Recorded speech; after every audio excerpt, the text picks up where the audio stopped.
Jesus. It's a lot going on today. Good morning to each and every one of you.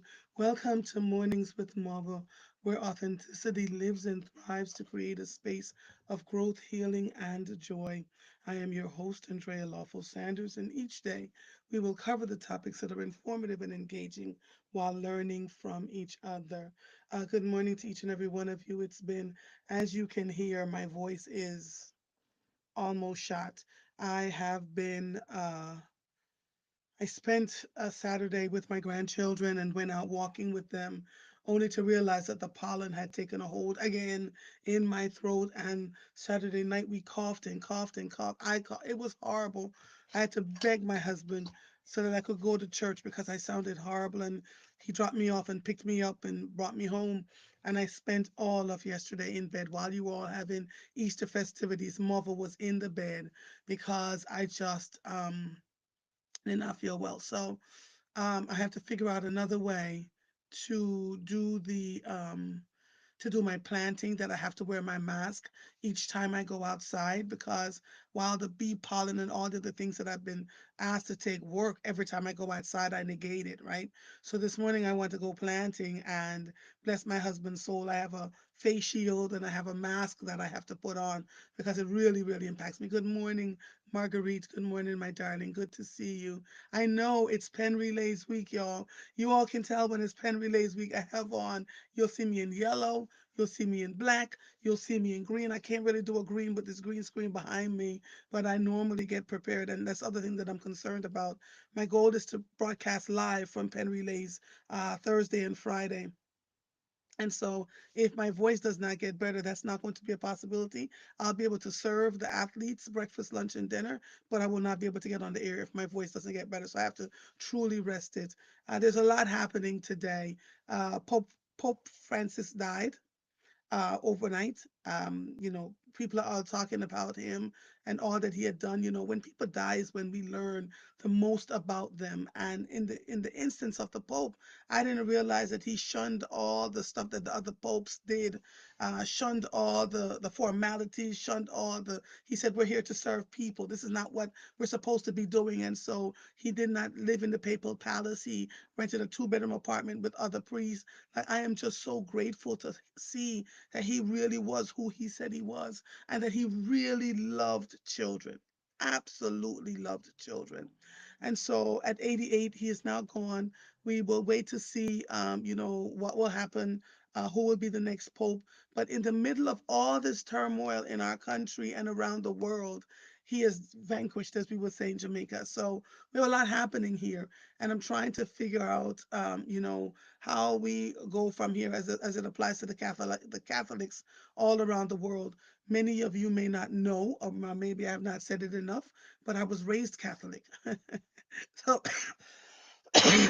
every time I go to a Catholic funeral or Catholic ceremony in Catholic church here locally, they stop and look at me like, "Wait, what?" And I know they know they're Black Catholics, but we don't ordinarily see them, particularly, especially, but we'll see them in the Anglican churches, which is a spin-off of the Catholic religion. Anglican churches, women are allowed to be in the pulpit, etc. And so, we grew up understanding that peace is what it is, that we're to love each other, that family really matters. And so we take our time and do what we're supposed to do. Um, with each other, which is why I think I am who I am with my children, with my grandchildren. Uh, just saw.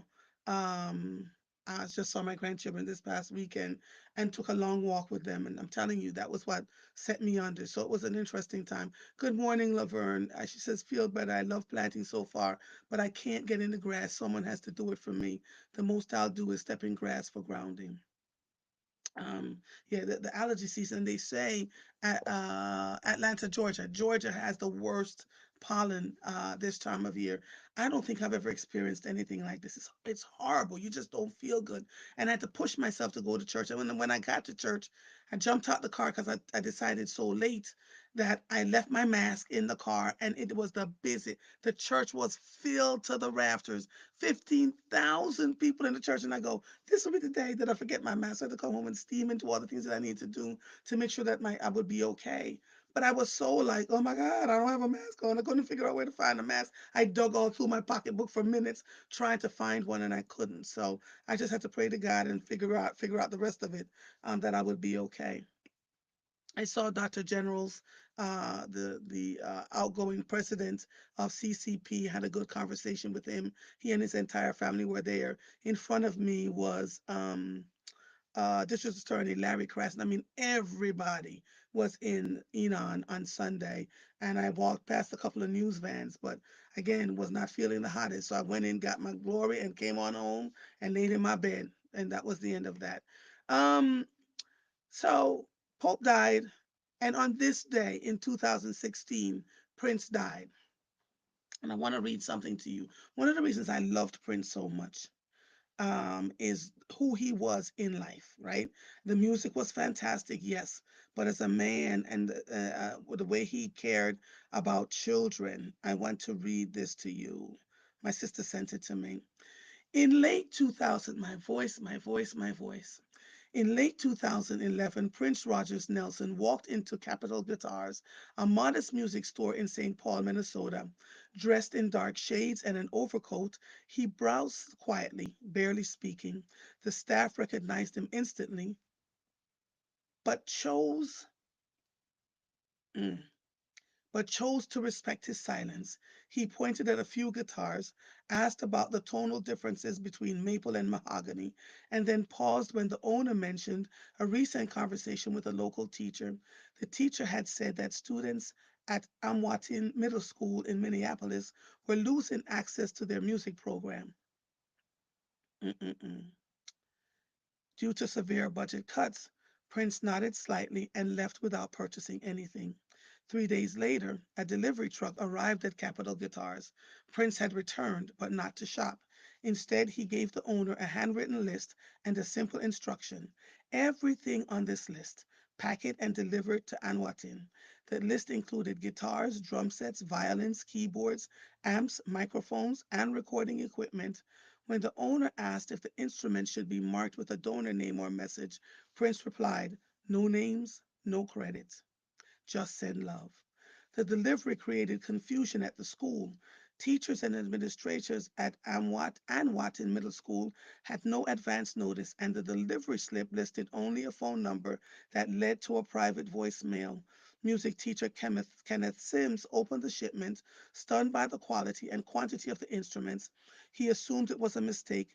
It took several days of asking around and comparing handwriting on the note that came with the shipment before a staff member connected it to Prince, who had visited the store days earlier. When a friend later asked him about it, Prince said, that's between me and the kids, not for headlines. He declined to make any public statement or appear at the school. According to Minneapolis based journalist John Beam from Star Tribune, even the school district wasn't formally notified. They only learned about the donor's identity after teachers pieced the thing together. Sorry, y'all. Ooh, my voice. I'm trying really hard, but my voice is giving me a hard time. And I have a podcast interview this afternoon, so I really have to watch what I'm saying today. Uh, the, those close to Prince knew his silent generosity wasn't a one time impulse. During his early years growing up on the north side of Minneapolis, he often spoke about the importance of music education. His mother, Maddie Shaw, was a jazz singer and heavily involved in the local music scene. Prince once said in a 1999 interview with Ebony, if I hadn't had access to a piano when I was 7, I don't know who I would have become. Music wasn't a hobby, it was a lifeline. Former bandmate Sheila E. recalled in her 2014 memoir, The Beat of My Own Drum, how Prince frequently funded youth center and music camps without telling anyone. He believed in giving children a chance to create, she wrote. He didn't want applause, he wanted them to play. At Anwatin, the new instruments transformed the energy of the school. Sims recalled how students began coming to class early just to practice. A hallway that once echoed with silence after the final bell now hummed with guitar riffs, drum beats, and laughter. We didn't just get instruments, Sims told Min Post in 2012. We got hope. Store owner Alan Geller, who kept the receipt from Prince's bulk order tucked in his office drawer, shared. Hold on one second, y'all. I'm trying to. My poor voice. Um. Oh. Store owner Alan Geller, who kept the receipt from Prince's bulk order tucked in his office drawer, shared later that the musician didn't even ask for a discount. He said, "Charge full price." I need some water. Oh God. Um. They deserve the best. For Prince, who had often used his wealth to quietly support causes tied to youth empowerment, the act wasn't about visibility. His friend Van Jones later commented during an interview with CNN, he believed that if you helped a child find their rhythm, they might avoid chaos. He never needed a stage for that. Mm-mm-mm. The donation never became a national headline. There were no photo ops or ceremonies. But in a city where music had once saved a young boy from the streets, it was returned quietly to the next generation. Prince gave them music when theirs had been taken away and never asked for anything in return. So I knew that about Prince. I learned that about Prince when he died. Oh my God. Y'all pray for me because my voice. I learned that about Prince when he died. And just really was stunned. I flew to Minneapolis. I took a solar sojourn. I flew to Minneapolis, went to his estate where he lived, and began learning about the things that he had done that with his next door neighbors. He would go and if you're just joining me, Prince died on this date, April 21st in 2016. He would go to his next door neighbor's house and play basketball with them. He would make pancakes for them. He would do all kinds of great things. And I visited the arboretum. I visited where he went to high school. I visited where he went to elementary school. I visited the place where he would hang out. I went to Minnetonka Lake Minnetonka. I visited all the places that he would frequent. And to a person, they all said the same thing. He lived among them. He never behaved as if he was somebody better than anyone else. And he like when I was looking for his estate, I thought I would see it up in the mountains somewhere. He was literally smack dab among the people, just living off a regular highway. I was so stunned. But it just goes to show you that when you are truly coming from the heart and doing things not for love and not for pleasure. Oh yeah, Prince died in 2016. Um, I completely lost my cookies. In fact, 2016 was when I started my garden. The day that Prince died, so what's her name? Simone reached out and she says, "Don't turn on your TV." And I'm like, "What is she talking about?" She said, "Don't turn on your TV. Don't turn on your radio. Just hold on. Somebody's coming to you." And so when somebody knocked on my door, and I realized, and they told me Prince died, I lost it. My husband left work early. Even my mama called me. My mama was like, "Oh my God, your favorite person died." I mean, I thought I was the biggest Prince fan ever in this lifetime. And so I went once to the Sojourn to learn more about him. And I can't find my tea, and I think my husband is sleeping, Jasenia. So once he awakens, he'll probably bring my tea to me because I've been locked in my room all night with the air purifier, all day, all night, really, with an air purifier running so that I wouldn't be coughing, coughing, coughing. It was terrible. And so Prince was an amazing man. This is also the day 2 years ago that my mother was buried. We had her funeral. And so Pope Francis died today. My mama was buried on today, and Prince died on today. I don't know what to tell y'all. It's going to be one of them days out here. Let me let David in. Uh, Good morning. Listen, I barely have a voice. I Listen, I, I hear you. It's bad. It's really bad. And so I'm trying to talk without because I have to do an interview, a podcast interview at 1 o'clock this afternoon, and I'm trying to keep it together. So you're going to have to do a lot of the talking just to keep Yes. right. So let's talk about the Pope. Um, Mm. just passed. Pope Francis. Yes, let's talk. What do Yes. you know about him um, Habemus and in Papa. his life and death? You know, Pope Francis was remarkable for many reasons, but one of the reasons that I think many people will remember him is for his background. This is a Jesuit priest who is from Argentina, who his dedication to poverty and to the poor, to the homeless, and to really a much more liberal Catholic Church has been contested, has been fought for, has been hard earned for Roman Catholics. This is the Pope who led the world through a major scandal without losing the largest body of Catholics yet. Mhm. Um, this is someone who really came and cleaned up a lot of the things that were going on in the church proper, if you will, around the world. Yeah. And so I think today people are remembering a man who stepped in as Pope while there was still Ribovitz was still alive, right? And so he was still around, Pope Benedict, and sort of redirected and changed the course Mm-hmm. of how Roman Catholicism reached out to immigrants. Right, this is a man Yes. who was particularly um, intrigued by the lack of love that was Yeah. happening in America, who made statements that were Yes. bold and present for us to understand about what Jesus would do.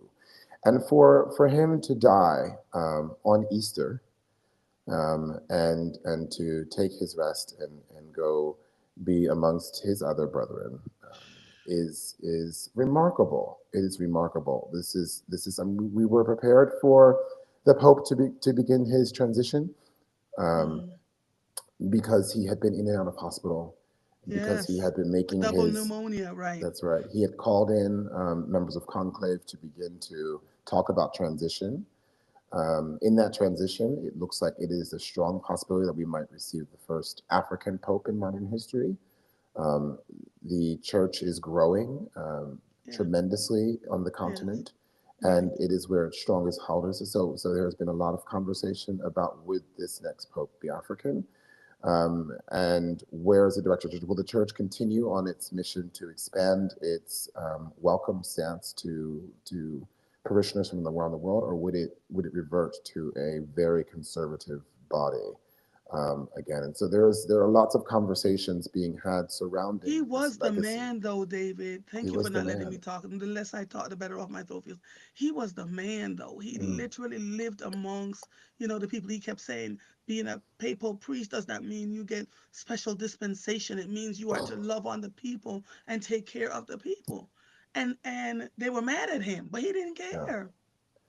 And I apologize in advance. I myself am suffering from allergies, not simply just the allergies of the world, but I have brought this on myself in some ways. My home, while it is beautiful with all the flowers that have been on, I have put Yes, yeah. myself in my own altar of repose, if you will. And so I am, I am surrounded by lilies and tulips and orchids, and And now while I'm the pollen is great for the bees, it's not great for us. It's breathing for me. horrible. There he goes, Lord. Oh, so please excuse me while I phone Wait a it. minute. Had to find. Had to call my husband. I was like, tea, water, please. If y'all are just joining us, this is the life of people who are suffering. Guys, oh my Look at your God. eye. Yeah, that was me Mm. yesterday. And there's nothing I can do. I mean, and I did this to myself, right? My home is, if you go and look at my Instagram, whatever, you'll see it's covered in Yes. flowers. We missed you. But it's covered in flowers. And so Mm. I'm dying. But Are I you did this gonna to move the myself. flowers, David, or are you just gonna die? Well, they're so pretty. And so, this is the problem. Do we get rid of the beauty around us, or do we suffer and die? Right now, I'm suffering. I'll probably go outside and try to like get fresh air, and which will clear me up a little bit. And then I'll forget when I return home, I'm going to die again. If I open the windows, maybe then I don't know. Right now, we're dying. But I certainly slept in my own altar of repose, and therefore here we are. Um, if I were to die like the Pope last night, it would have been the most gorgeous passing. You could have come into my home and said farewell and been like, "There was, oh, what a marvelous funeral." But And Um, I couldn't have come into your home then because I would have died you would have literally. died. I mean, literally. And you know, it didn't hit me until after everyone left. After I was so busy running around this and the other, and then everyone left, and I went. And anyway, A lot. so Pope Francis's passing comes to us at a time. It comes to us on Eastertide, right? Yeah. So how spiritual, how moving, but it comes to us at a time where the world is in deep turmoil. I mean, I think J.D. Vance and Donald Trump were making a visit to the Pope 2 days ago, roughly, and now he is gone. And and Okay. I don't know I'm which one of us is worse, me or you. listen.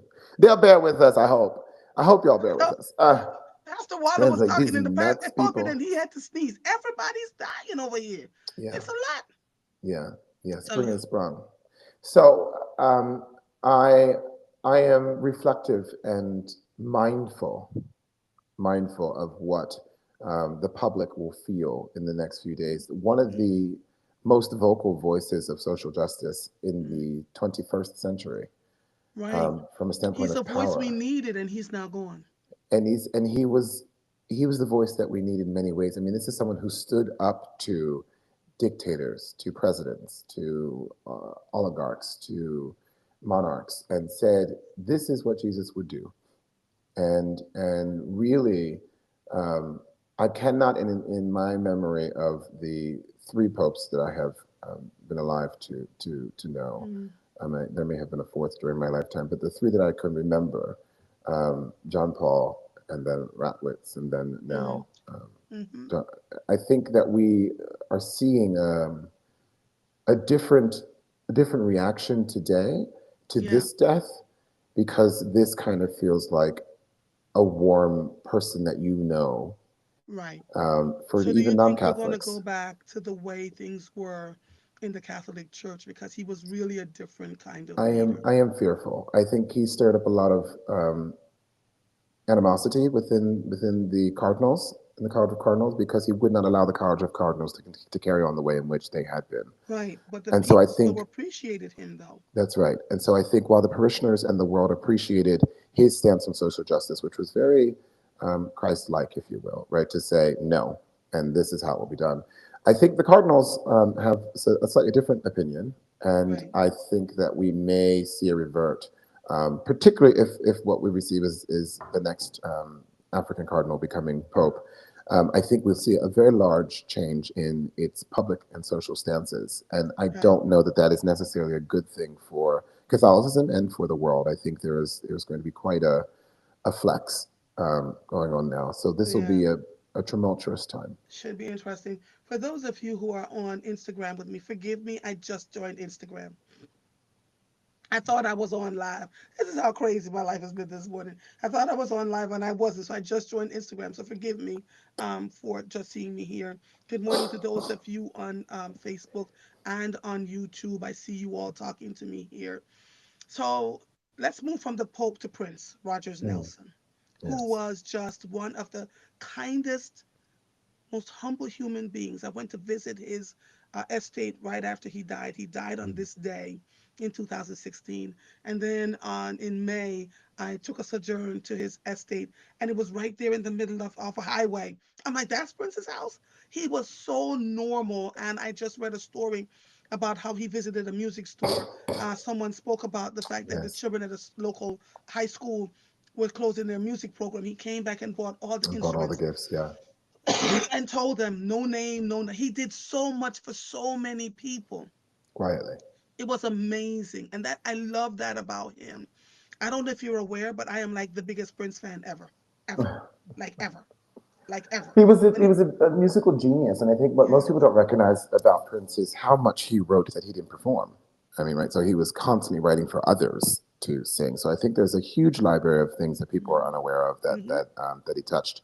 Um, a character, a really deep intellectual, mm-hmm. and someone who was noted for really almost genius like No, thought no, processing. genius. Like I went to Yeah. visit the house in October after they opened it up for a tour, Mm. and his ashes were sitting right in the middle of the foyer, and the birds, the doves, were still alive.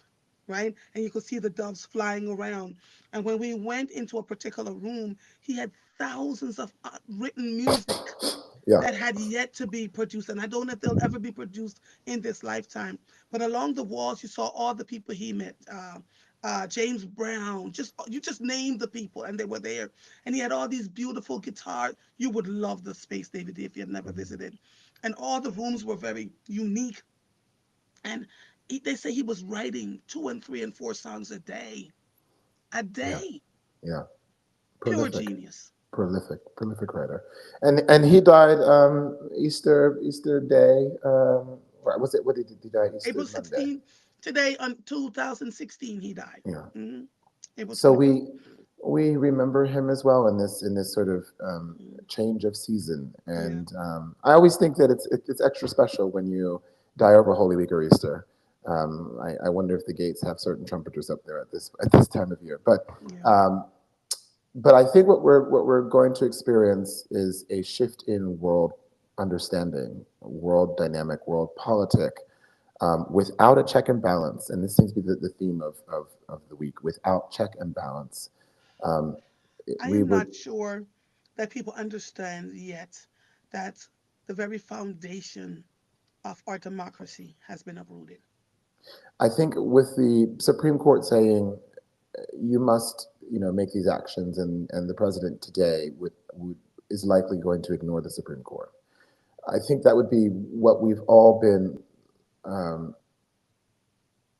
what's the word I want to use? What we've all been groomed to believe about America is that we had these perfect check and balances that would stop someone from being able to come upend the rule of law.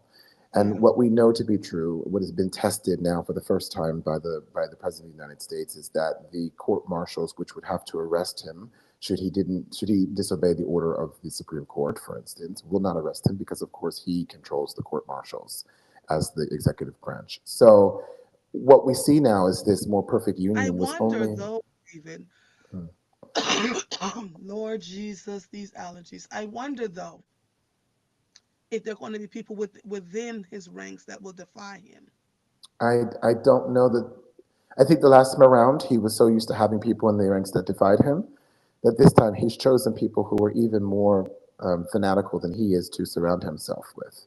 So the people who would have to defy him, the people who would have to hold him to carpet and task, are the billionaires that he surrounds himself with, who are not interested in being governed in the first place. So we see them sort of giving him the mea culpa that gets him president. They use their machines, their social networks, or this and the other to create mass understanding of Trumpism. They use technology in a way to ensure the election is Trump's, and they profit greatly on this change, even through nepotistic sort of weird and vile and strange mechanisms. Most recently, by insider trading, boldly, publicly, loudly, in front of all of America, saying this is a good time to buy. So the shift of power and money and influence has happened without the shift of morality. And so I think if we're looking for a moral subject to suddenly rise up from within the ranks of the Trump administration, I think he's chosen people who particularly lack morality when it comes to anyone but themselves. To that end, I say the Republican Party and conservative people as a whole are reactionary to their own distress. So once you have hurt them, then they begin to be angry about the hurt they experience. But while other people are hurting, it doesn't seem to bother. I do think some of the actions as of today, Friday, Xi Jinping decided that he would lift sanctions that would and laws that would have prohibited people from copyright infringement. So now in China, anything that would have been illegal to create that Americans make can be made very cheaply without any legal problem. This is really a blow, I think, to the oligarchs because this would hit the pocket of those billionaires who require these patents, require these sort of laws that would force people to use American technology when it's been patented here. Something that would have cost us, $1,000 in America to reproduce is going to cost, $10 in China to reproduce, and people from around the world will begin to buy it from the Chinese, and will not buy it from the United States. And we don't have the infrastructure built or the anything done yet that's going to create that issue. So I think we will see, and I was just having this conversation yesterday after Mass at tea, we'll see a shift, I think, in what billionaires feel about Donald Trump as billionaires begin to lose their money. And Yeah. then we'll see a shift as what America feels about Donald Trump once billionaires have decided to change their social marketing tools to be anti Trump versus pro Trump. And I think that the lemmings that follow whatever they see, hear, or read on Instagram or Facebook or TikTok or wherever they get their news as a major source will begin to shift their thought process around what is helpful or not helpful to them. Um, People who are experiencing phone calls, and I mean, over the weekend, I knew of two people who were experiencing phone calls from medical people saying, get your medications in advance, right? Oh my God, Ask my your doctors husband to write your just got scripts. his. My husband just got his. Oh my Hmm. gosh. It's Get that them six bad months in now. advance if you can, right? Because we don't know how quickly this funding will be shut off and what that will mean for people. And the new laws in 2025, I don't know if you're aware of this, is that you have to, I think there's a 2,000 limit on the cost of medications from a standpoint of what the insurance companies will cover, and everything after that is on you. So if you have medications that cost you $5,000 a month, suddenly you find yourself $3,000 in the hole. These are the conversations that people are having. This is the beginning of what will actually move the large populace of greatly uneducated and or unsupported financially people who rely on things like the SNAP program, and who want to keep that but want to get rid of things like food stamps, not realizing they're the same. Same thing, People who right? rely on the universal health care but want to get rid of Obamacare because they don't realize they're the same, and who are on these programs. And I think when those people are unable to access medication, when those people are unable to access funding, when those people are unable to go to the grocery store and purchase things. I mean, even I went to the grocery store, as you know, for this brunch I was giving yesterday, and my bill had doubled. The cost of things within the store had doubled, and I just thought, well, this is so. I mean, we've talked about this, and I know it's here, but it's here, right? Hmm. Um, so I want to say to all of the people who listen to us on Monday morning, and to those who are waking up not only to the news of the death of Pope Francis, but also to the news of what's going on in the stock markets that we're getting ready to open in 2.5 hours here, and are wondering about what their fragility will be able Hmm. to withstand in this stress test of America. That today we live in a world of uncertainty like no other time, in which whatever preparations you have made before, I am thankful for, and whatever you haven't made, I don't know, you can still make them, and where we're going to have a very ugly time. Yeah. And as I reflect on the death of Pope Trump, oh, shoot, Pope Francis, we don't have a, thank God we don't have a Pope Trump. But as I reflect on the death of Pope Francis, I'm reflecting on um, that voice in the world, that Listen, loss of humanity as a public stage voice. listen to this. The president posted an Easter message.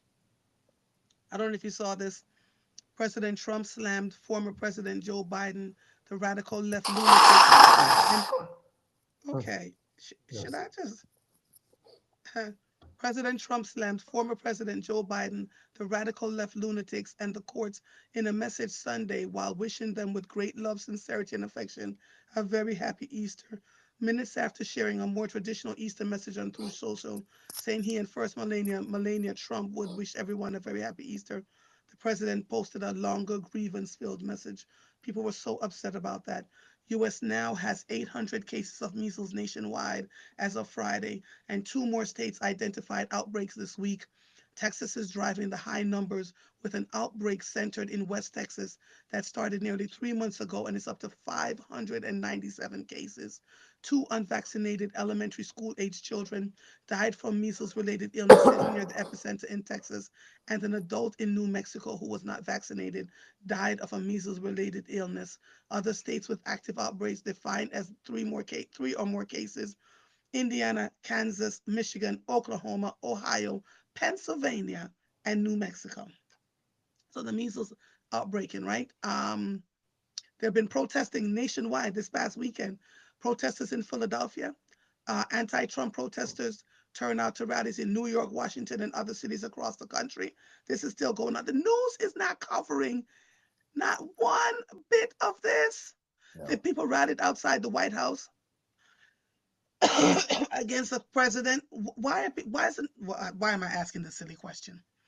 The news media. I've spoken to people who are journalists who say their stations are literally afraid to cover. CBS is now in court.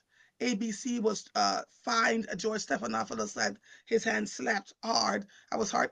He was on the news this morning talking about the death of Pope Francis, but they've been deflated.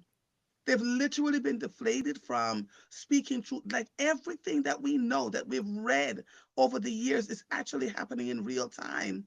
no. And I find it a little bit disturbing on some level that we're still moving along as if everything is copacetic. You How? just won't believe the truth of reality.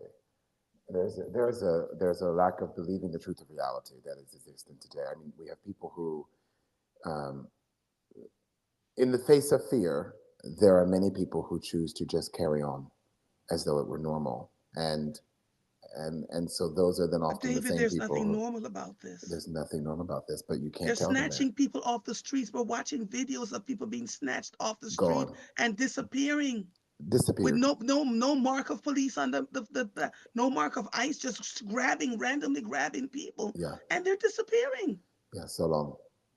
Yeah, yeah. It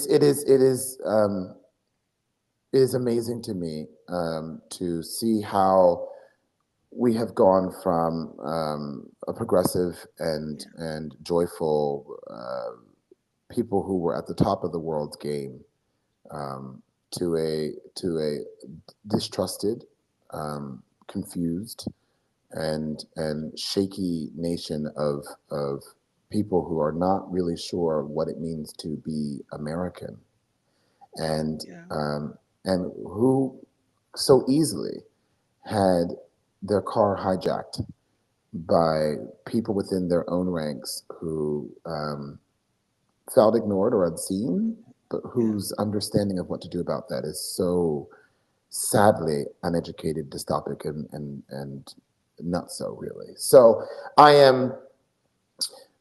You and I have exhausted ad nauseum Listen, the, I'm not saying another thing you about what know, we need to do. I'm done. I'm because done we having did that that. conversation, We David. did that, We talked from November to now. I'm done. I don't even want to and discuss before. anymore what people Yeah, need to do. If they yeah, we, want to figure it out, they got to go back and find that because yeah. Go look it up. I have had in November folks who were friends were, they were ridiculed. Oh my God, we have three branches of government. You're just being too dramatic. The hell? Hmm. Did you not see what was going on? Tria Jones Hmm. says, yes, I was in DC this Saturday, went to the African American Museum and witnessed the protesting there. And Charmaine Braxton says, because they are not directly affected yet, so they don't get it. I don't understand most people get their news because the regular legacy media news are not covering what's going on necessarily. Social media, people are posting on Instagram and Facebook and all the other places, all the things that they're seeing happening. And I don't know if people think that this is it's a one-off thing that is just happening to immigrants. United States citizens are being dragged off the streets and disappearing. They're calling it unalive. I don't know what the hell that means. Just say dead, dead, right? United States citizens are being dragged off the streets and disappearing. The supermarket shelves, I am seeing folks posting that their supermarket shelves are emptying much sooner than I thought because I assumed we had a 6 month supply of food at the very least, right? The folks who would get food to give away to people who needed food, their food banks are drying up. They're begging supermarkets to help them. It's just a lot going on. RFK is out here doing what RFK does, right? He's saying all kinds of things. We have people in branches of government that have just kind of taken their hands off the pedal. And our president says he is the final voice. If he tells them to jump, they jump. We are so unsafe that I have literally had to say to my husband, look, it's just not going to be easy for any of us. We have to figure out how we can help each other. And Um, figure out when to jump ship. Shakila says people are using unalive to not be flagged by Facebook. Say more. What the hell? This is crazy. Yeah, the Alexandra, word "dead" was considered a threat on Meta, and so really? people's accounts, and this happened about a year ago, were being flagged and removed for using terms of hostility, and so people have found creative ways, like unalived, or they've been. There's another one for missing.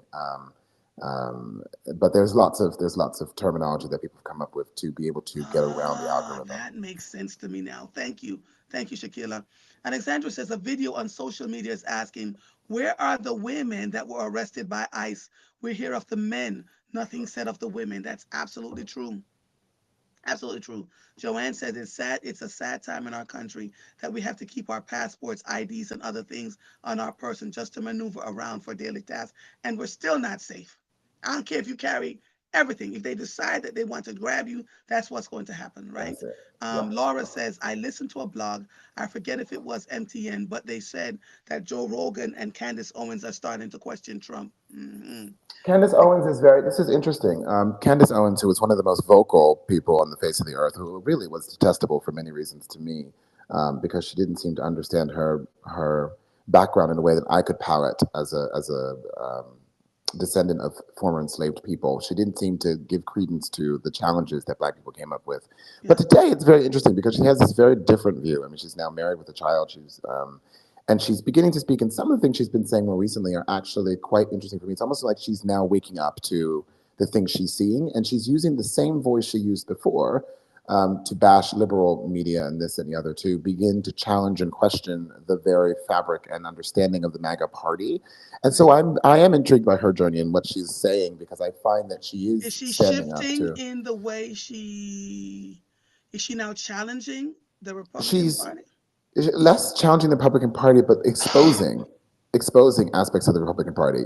This is Oh, done for this reason, and this is foul, or this is illegal, or don't believe this because this actually. So it's Candace very interesting for Owens. Karen Owens. I mean, talk about it. Talk about it. It's something about the last name Owens when you're a journalist, that you are a contested person in media, and so Guilty. if as a background of people who might one day be known for spilling the beans, if you will.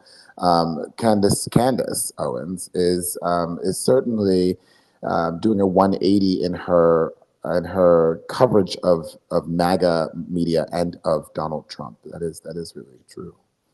Okay. Okay. The Kia said, you two this morning are a mess. I'm praying for you guys. The Thank allergies are you, taking us out. And it's only David. because I love what I do, why I'm on this morning, because otherwise I would have rightfully been able to sit down and do absolutely nothing today. I am surrounded by nasal sprays, Listen, it's cutting everything. this, all this. I mean, Um, but and I did again. I say to you guys, I have to take the blame for a lot of this. I have seasonal allergies anyway, but I did put myself in the altar of repose in my own home, and so I am covered in lilies and orchids and all of the tulips and things that crazy. came from the far. I don't know what I was thinking about, but here it is, beautiful. But that was the end of that. Yeah. Take me out. Yeah. I It's almost been a left lot. with Francis last night. I'm telling you, we were going to be friends on the way out. Um, Jean says, well, I'm sorry to hear about the Pope transitioning. Andrea, your blouse it's a dress, actually. It's a beautiful yellow dress that I've had for a couple of years, but just never really did anything with it. Alexandra says, Candace Owens is married to the former CEO of Parler. She's shifting, yet she's still speaking negatively towards Black people. Laverne says, so I saw a post was there where there was all sorts of racist comments underneath it. I reported the post and Meta said it did not violate community standards. Joanne says Candace Owens is trying to ease herself back into sanity. I'd like to know what prompted her wokeness. I don't Our know. marriage, I don't our know. marriage. When you Sandra, get in bed, and hold on. Sandra Partner on Facebook says, as far as getting medication, you can only get a specific amount in advance due to restrictions and expirations. Yeah. medication wise, the thing that we have been hearing and what people have been being told by their doctors is you need medication for a vacation, extended vacation. So it's a one-time allowance or a special allowance where your doctor can write a script and you say to them, I'm going away for 4 to 6 months and I need meds for that 4 to 6 months. So Mhm. can you prescribe me my medications for my travel? Right. And that travel exception will then go to the insurance company and they will have to Right. approve it. But that is Yeah, one of the because they ways have to get around an that. exception. Yes. Yes, agreed. Agreed. Sharman Braxton says here on Facebook, I volunteer visit several food giveaway places, and the lines are getting longer and longer with folks needing. Mhm. Because remember, many of the folks in federal government, hundreds of thousands of them, were laid off. The truth of the matter is, most people live paycheck to paycheck to paycheck, and most people are one paycheck away, From poverty.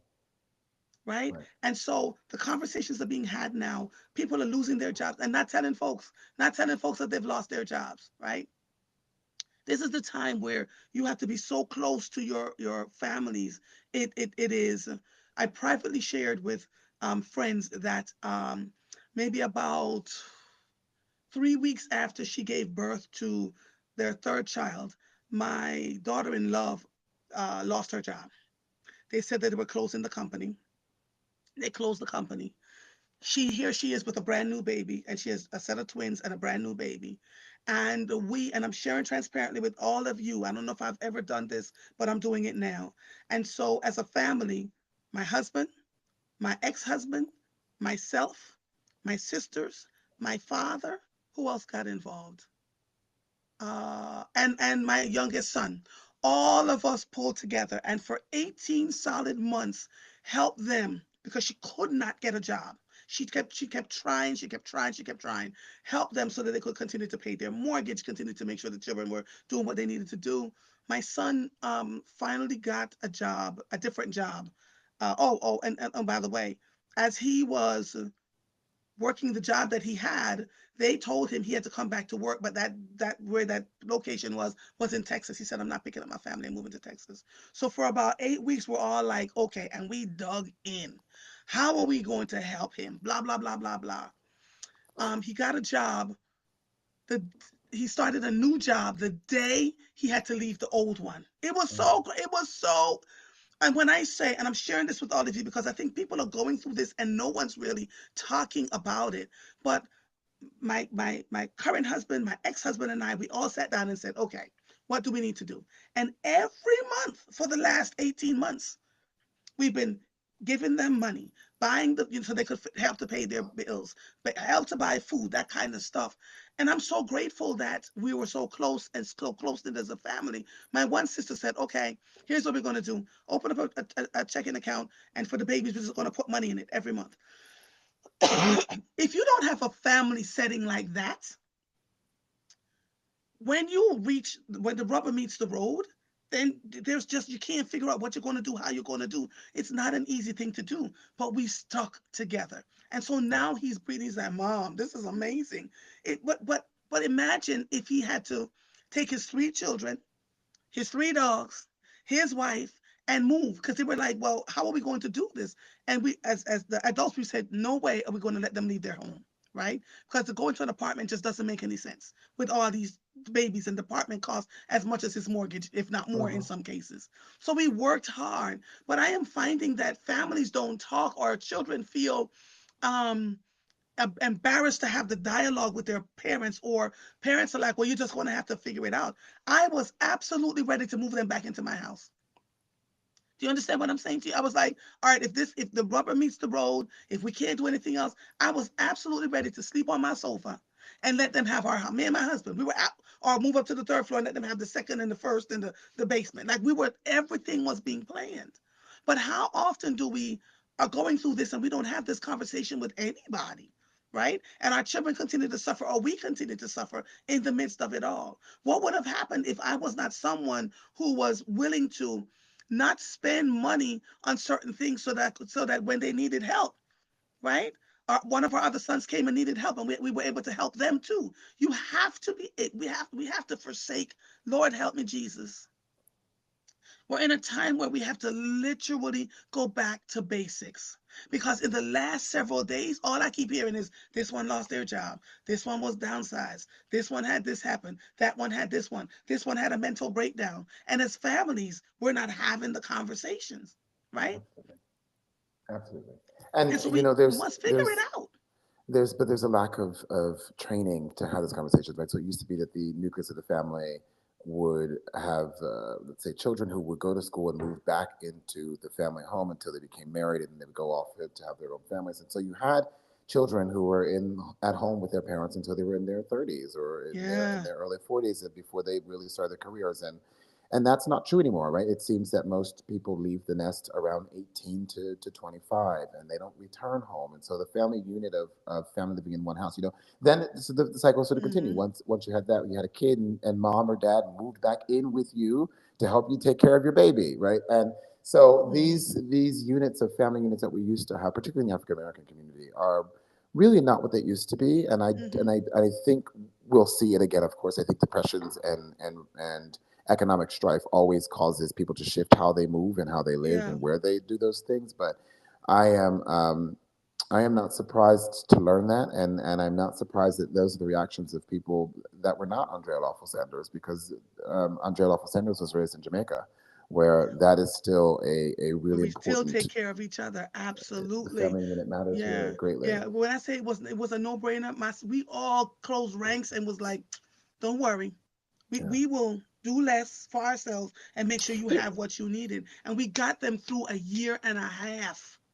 A year and a half. A lot of folks are just like, so I keep telling folks, we concern ourselves so much about how we look aesthetically. Oh my God, I've got the house, I've got the car. I keep telling y'all, if you have a car and it still has payments on it, instead of taking the money to go to Dubai, do extra payments on your car, pay off your car, do it because you're gonna come a time when things are gonna Hmm. be so rough. Right? Marguerite says my prescription medication increased to over $1,000 a month. I had to find a natural alternative. Y'all, And this is insane. that's probably because her prescription was $3,000, right? And so they're only going to cover two. And now she's stuck with the other $1,000. This has happened in 2025. This is something which people need to be aware of, that this is what's going to happen to the price of medications Yeah. over the counter. So It's like they're this trying to is thin us out, like absolutely thin it's out the the thing of the herd, herd. right? And so you're going to attack the people who have access to meds who are liberal. You're going to attack the people who are this and the other. And so one of the things about this, which is going to be very interesting, is that um, Donald Trump has told us that he wants to be president for a third term. The United States Constitution makes that nearly impossible. I say nearly because you would require two-thirds vote on the 22nd Amendment to make that a ratified thing. However, in times of war and in times of declared martial law, elections don't necessarily have to be held. And so while you might not be voted in for a third term, you may never leave. One of the quickest ways to continue on the path of war is to continue messing with Xi Jinping and with China and with other countries over trade wars in this. So when Europe, last month said to everyone, we told you 2 months ago, prepare for war. They were looking at this truth of what would lead us into clearly. I mean, there's an article that was written last year in the Philadelphia Inquirer by a brilliant writer that Janice and Armstrong and I were talking about, which says we are already in World War III. You just don't know it yet. Yes. And And the so European nations have begun putting out their leaflets months that's ago. right, We months still ago. living like we're in our best lives. Back So to basics. We must go. So war is imminent, I think, if you're talking about how do you, once you've created this sort of social break and you've done this to the economy in such a way and you've continued to poke the bear in other people's economies and cause them strife and this and the other, you are building the tension that becomes war. And I think the timeline trigger is midterm election process that we begin ourselves really seeing a ramp up in social rhetoric that would be warlike. Yeah. And so I'm not disillusioned to believe that I live in a place that will be peaceful, and Yeah. that will just turn around from this, or we'll just somehow get past this. I think that Mm, we have a break that's happening, and I think that the people who are at the helm of the break don't care about the yeah. break and champion the break. Right? One of the things for President Trump that would be best for him if he wants to stay in power is to have a financial collapse in America. And it's Um, happening, and it's right? happening. One of It's the thought happening. process about breaking down these systems and depreciating the dollar, right? If you depreciate the value of the dollar, then all of a sudden other countries can trade in it. Well, that's not really how that works. That economics 101 would say this isn't the way that we do things. But you're talking to someone who was called the worst student they ever had And at Penn. So I think that we have to remember who we're dealing with, who we are, and what we're going to do, right? So while I'm not going to stand up here and tell you again how to prepare, I will say to you, get your bag and go. Like this is the time to go to the ships, to take yeah. yourself to the boats. Shakila says, I think This is where Black people have assimilated into the idealistic Western culture too much. And someone else wrote, the community also needs to be ready and willing to offer mutual aid to one another. Not everyone has a family with resources. Absolutely. Right? Shakila says we have forgotten the necessity of the village. Let me see who else. Viola says eight of my family members are in Disney for 7 days. It's a lot going on. Shakila says parents are the mindset that they're 18, they're on their own, and only in our Black community, right? That this is a thing. We tell our children, you need help. Come on, you want to go back to school? Come back home. Stay home. My sons are like, listen, you raised us to be so independent, but I agree that there's some things that are going on that they need to. Oh, and before this happened, the younger son during 2020 was laid off for 19 months. It was, when I tell you, crazy, but it continues to remind me what I have said to my children all the time. Do not blow your money, because there will come a time. There will come Hmm. a time. David said, I agree that family will have to come together during these times. It not will have to. Families should be coming together right now, Now, right? We actively. shouldn't be out buying like Easter, like we, Lord Jesus, God help me. Tamara says, I was just having a conversation with my friends how our Caucasian friends lived at home.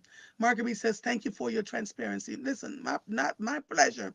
Tamara says, they lived at home until marriage and we moved out spending all this dang money on rent at 22. Absolutely. They're talking about white folks. Alexandra says, Shakila Strawberry, that village was so important to me growing up. My grandmother left her job as an LPN to take care of me while my mother worked. The women of the block raised all of us too. It's true, right? The queen of money, especially our older neighbors who are all alone. Absolutely. Absolutely. I'm telling you. It's and then we found out in the news over the weekend that the president went after Harvard and Columbia and other because they did not allow his son Barron in. I don't Hmm. know how true this is because I have not been able to verify it because I've looked, but that's what they're saying, right? So it is we we shouldn't be sitting around waiting for something to come. That something is here. It's here. And that something has been here for a while. And when President Biden was leaving the White House, he says, we're getting ready to walk into an oligarchy and may God have mercy on all of us. But, we've been so, I can't even find words to describe this thing that we're I, going through I right now. I'm always troubled with those words from Joe Biden because I feel like there was so much his administration could have done to remove the threat, foreign and domestic, Yeah. which is the job of the president of the United States. So if there's something that I want to say to neighbor Joe, Uncle Joe, Yeah. Delaware Yeah. Joe, that I grew up with, Joe, I'm really disappointed that you did not do your job to, at any cost, protect us from enemies, foreign or domestic, whether Because it he is the knew, will of the at people or some not. level, he had to know what was coming, right? He What had to. everybody in government saw what was coming, knew what was happening. So neither he chose to play politics in a way that was safe and fair to say, I'm not going to intervene in judgments. I'm not going to force things through the court. I'm not going to be a part of these political processes. But the oath of office requires the President of the United States to defend America against terrorists and enemies, foreign and domestic. And when you have someone who is listed as a domestic enemy, who is running to become president of the United States, your job as the president is to take them out at any means necessary, not to just let the dice roll, not to leave it up to the vote of the people in America. When you have Hmm. active information from intelligence agencies for years and years and years, when you Yep. have manifestos like 2025. So Hmm. while I am a Joe Biden fan from a standpoint of his presidency and his policy, I am really struggling not to have issue and take issue with the lack of executive action Hmm. about domestic terrorists. Yeah. Jean says, Andrea, I admire you and your family members for assisting your children during their time of need. Bravo. Marguerite says, people in our community want their children to be out of their hair so they can live their best life. Yeah, right. They're It's funny going she through says it too. that. That part of that is when you look at our community, we have babies so early that by the time these children are 18, 20, y'all hit 35. So Right, you try to right. shake your tail feather. Listen, Joanne says, I was always welcome home no matter what. Same here. My mother draw her last breath. She was still making my food, making sure I was okay. Tamara says, my mom tries to get me to move back and save now. At 54, I'm sure thinking about it. Go on, honey. I told our daughter, you need to move in. Come on. We got this. We got you. She started to cry. I was like, you are our child. If something is going on and you need to come and listen, if they all have to come back to our house, we'll be on top of one another. But guess what? They'll be safe. And that's the important thing. Monica said the village is key in these times, not just family, but neighbors, blocks together. It is the only way we can survive this. I agree, Monica. So there's a few of you that I'm going to be calling, right? Like, hello, I'm coming to your house to come do something. I need to get some matches from you, David. Sheila said he suffered from white privilege, trusting the system, knowing he wouldn't be affected the same. That's Shakila talking about Biden. SCOTUS gave immunity. Yes, yes, we saw that. And even though Joe Biden said that is a dangerous thing to do, he did. All presidents who are in power at the time are given immunity. It's almost as if they knew he was going to win. So, that's where we are. David, And listen. when you That, that, that, that part, that part, and you did not take him out. Oh, they are so funny. So listen, y'all. We gotta go. I have to go to the gym. Yes, I'm going to the gym. I'm gonna get myself together. Good morning, Black Butterfly. You just joining and we're getting ready to leave, honey. But we'll talk to you tomorrow. We'll be back on tomorrow. David, it's always a pleasure on a Always. Monday morning to have you. Go blow your nose because I can see you ready to do it Yes. again. Get under the tub, the water, and put the hair in a Yeah, scarf and yeah. just keep going. I spent Yeah. the entire day in bed yesterday after I left church. I did not Yeah. move. Yeah. In fact, my husband probably had that thing on the door that was like, "You cannot get out of this house." He said, "It was." I was in such a terrible shape. Anyway, Yeah. my darling, have a good one. See you all Thanks. tomorrow. This episode of Mornings with Mother is officially over. I am Andrea Lawful Sanders. I'll see you when I see you. Bye, everybody. Bye, bye.